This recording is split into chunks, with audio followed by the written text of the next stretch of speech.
Sir, kumusta po ang inyong sitwasyon dito po sa iyong barangay Natatas? Mula kahapon hanggang ngayong araw na ito, kumusta na po?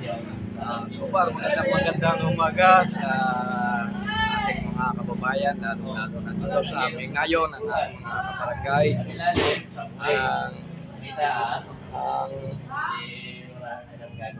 Ang inyo pong Kuya Sane ay are at pag-atasan nga ay umarap dito para makakuha ng kaunting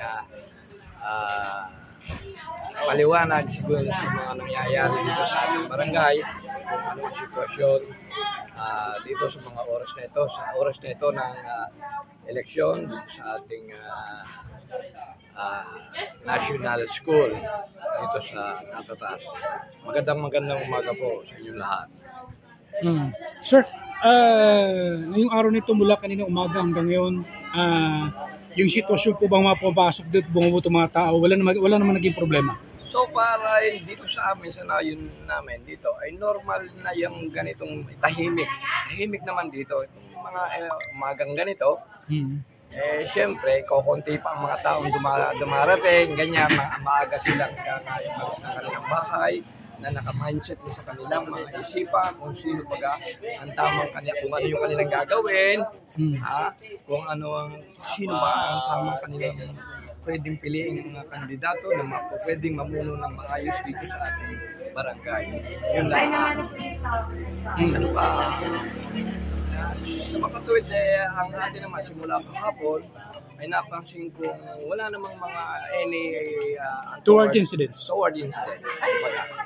At ika nga, sila ay talagang inaantay na lang itong araw na ito. At sila naman ay before ay matagal na nakapreparado ang kanilang sarili kung sino ang kanilang talagang pipiliin tunay na kandidato. Ilan po ba yung botante dito lahat, sir? Higit kumulang, if my mind serves me right, ay mga 4,000 at 450 na botante dito sa aming barangay. Yun lang. Ano po bang mga hinaing ng inyong mga kababayan na gustong mangyari? Siyempre dito sa kahit saan naman barangay, palagi nang ang hinahanap nila kung hindi man sila naging masaya doon sa mga nakaraang at mga pangkasalukuyang nanunungkulan, alam mo na naman mga tao bayan, walang hangganan ng kanilang paghahanap. Di hanggang sa ngayon naghahanap pa at naghahanap ng maayos na pamamalakad ang mga administrasyon kung sino yung hindi. Ano po ba yung particular na gusto niyo mangyaring pagbabago dito sa inyong barangay? Well, unang-una, ito ay napapansin natin at napapansin din ng ating mga kabarangay na kahit sa barangay sila, ang Tanawan City ay meron po 48 barangay. Ano? So doon sa 47, lahat ay isa ang kanilang napapansin. Ano? Kung bakit parang ito yata ang aming barangay ay parang barangay Natatas, ano? Ay parang naiiwan ang sistema nung nangyayari doon sa isang barangay. Yun lang, bakit may problema ba? May pagkukulang pa tayo o ano man? So parang yun lang naman wala naman kahit alam nilang ganito ang sistema, wala ka namang maririnig sa kanilang what goes on. Yun lang. Ano po ba mga ikinabubuhay ng mga barangay Natatas?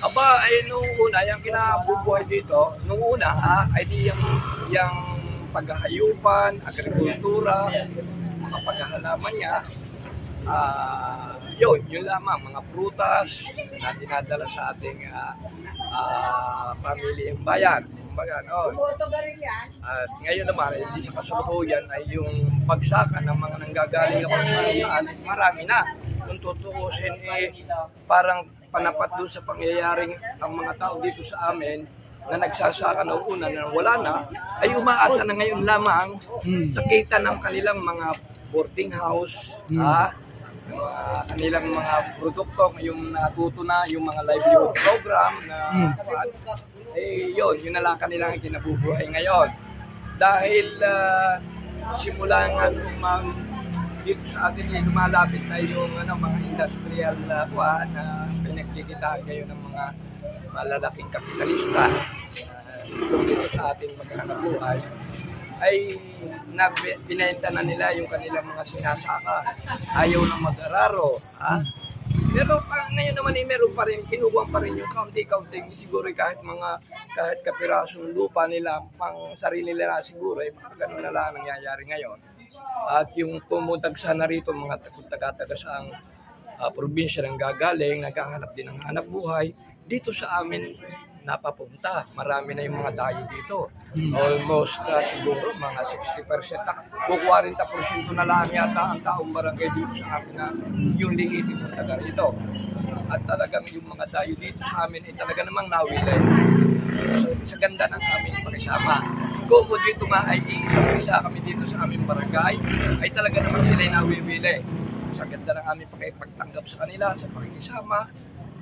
Dito na rin sila naghahanap buhay, dito na nagkakasawa, dito na nagkakaanak, hanggang sa nagkaapo na rin dito, yung mga dayo dito. Ano po ba mga produktong ipinagmamalaki ng barangay Natatas? Ay no, nakilala kayo? Nakilala ang Natatas. Ay ngayon wala na eh. Di ngayon ang pinagmamalaki na lang ngayon bahay. Ako maraming paupahan. Pero nung kami, may malapad ang aking palaya, malapad ang aking tubuhan. Ganun ang So meron pa rin bang sakahan pala dito? Dito may sakahan na dito malapad na tubuhan pero dayo na din. Tubuhan? Tubuhan na lang natin dito sa amin. O yung mga prutas-prutas, kagaya ng mga rambutan na yan. Yun na lang, mangga. Wala na tayong yung mga kagaya ng mga tinatapaw natin una, mga mais, na wala na yan.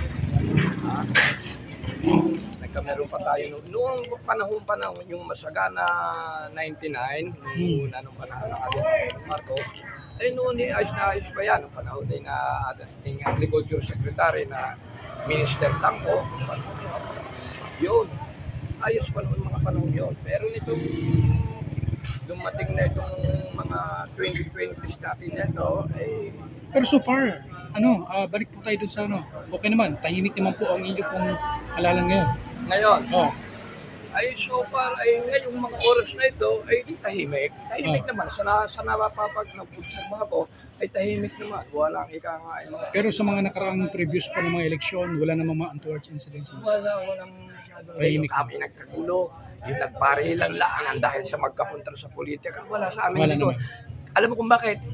Iisa nga, hindi naman iisang pisa nga kami dito. Kaya yung gumaganap dito. Magkamag-anak lang din? Oo. Isang angkan lang din?